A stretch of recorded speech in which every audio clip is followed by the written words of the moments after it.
तुम्ही स्क्रीनवर बघत आहात फुले तृप्ती PT 10-1 हे तुरीचं वाण महात्मा फुले कृषी विद्यापीठ राहुरीद्वारे हे वाण प्रसारित करण्यात आलेलं आहे। हे वाण राष्ट्रीय पातळीवर प्रसारित करण्यात आलेलं आहे। महाराष्ट्र, मध्य प्रदेश, गुजरात, छत्तीसगड या राज्यांसाठी या वाणाची शिफारस आहे, म्हणूनच याला राष्ट्रीय पातळीवर प्रसारित केलेलं वाण असं म्हणतात। या वाणाचं मध्यम ते भारी आकाराच्या जमिनीमध्ये आपण लागवड करू शकतो।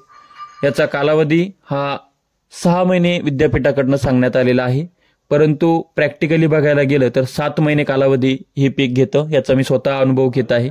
याचं हेक्टरी उत्पादन 23 क्विंटल आहे आणि एकरी जर सांगायचं झालं तर याचं उत्पादन 7 ते 10 क्विंटल एकरी आहे। शेंगमाशी, शेंग पोखरणारी अळी साठी हे प्रतिकारक्षम आहे। मर आणि वांज रोगाला सुद्धा हे प्रतिकारक्षम आहे। सध्या माझ्या शेतामध्ये मी लावलेला आहे, त्याच्यामुळे कुठेही त्याच्यावर मर आणि वांज रोग मला दिसून आलेला नाहीये। आता मी याचं थोडक्यात व्यवस्थापन कसं केलं हे आपण जाणून घेऊयात। तर आपण सरळ हे सोयाबीन मध्ये आंतरपीक म्हणून तूर घेतलेले आहे आणि जवळपास 1-1.5 एकरामध्ये हे फुले तृप्ती वाण लागवड केलेलं आहे।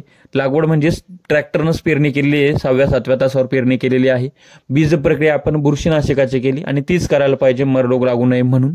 खताचं व्यवस्थापन सोयाबीनला जी खत दिली तीच आणि त्याच्यानंतर फक्त एकरी 1 बॅग 1 NPK त्या ठिकाणी दिलेलं आहे। दुसरं कुठल्याही प्रकारचं खत आपण त्याला दिलेलं नाही। त्याचबरोबर फवारणीमध्ये आपण पहिली फवारणी फुलं लागण्यासाठी त्यासोबत एक साधंवालं कीटकनाशक बुरशीनाशक घेतलेलं। त्याच्यानंतर दुसरी फवारणीमध्ये आपण फुलं टिकून राहावे याकरता मायक्रोन्यूट्रिएंट आणि कीटकनाशक बुरशीनाशक असं घेतलं। आणि आता आपण काल परवाला एक शेवटची फवारणी केली, त्याच्यामध्ये सुद्धा आपण एक कीटकनाशक घेतलं, एक बुरशीनाशक घेतलं। ते बुरशीनाशक घेत असताना तूर लवकर वाढली पाहिजे याची काळजी घेणारं बुरशीनाशक घेतलं, म्हणजे हलक्या पद्धतीचं कमी डोस वापरला आपण त्याच्यामध्ये। आणि सगळ्यात महत्त्वाचं म्हणजे याला पाणी व्यवस्थापन। तर पाणी व्यवस्थापन करताना आपण त्याला एकच पाणी दिलेलं आहे। जमिनीचा जो पोत असतो, मगदूर असतो, त्या मगदुराप्रमाणे याला पाणी आवश्यकतेनुसार द्यावं लागतं।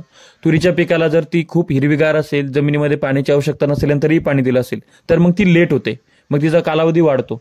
त्याच्यामुळे योग्य त्या प्रमाणामध्ये एकच पाणी देणं गरजेचं असतं, ते मी दिलेलं आहे। आज तुम्ही बघू शकता स्क्रीनवर अशा पद्धतीने हे तूर वाण आलेलं आहे। याचं उत्पादन किती होतं हे मी तुम्हाला जेव्हा उत्पादन होईल तेव्हा सांगणारच आहे। हेतू हा होता की एक नवीन वाण महात्मा फुले कृषी विद्यापीठ राहुरी यांचं माझ्या शेतामध्ये लावलं होतं आणि त्या वाणाविषयी तुम्हाला ही सगळी माहिती व्हावी। ही माहिती सगळी विद्यापीठाच्या वेबसाईटवरनं घेतलेली आहे। हे वाणही विद्यापीठाचं आहे, लाल कलरचं हे वाण आहे, त्याच्यामुळे याच्यामध्ये फसवणूक करण्याचा किंवा चुकीची माहिती देण्याचा कुठलाही हे नाहीये। आणि सरसकट आपण तुम्हाला व्हिडिओमध्ये दाखवतो आहेत अशा पद्धतीचं हे वाण आलेलं आहे।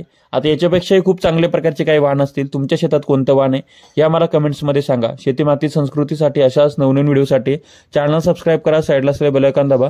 तुर्तास थांबतो, आपली रजा घेतो आपला ज्ञानेश्वर खरात पाटील। धन्यवाद।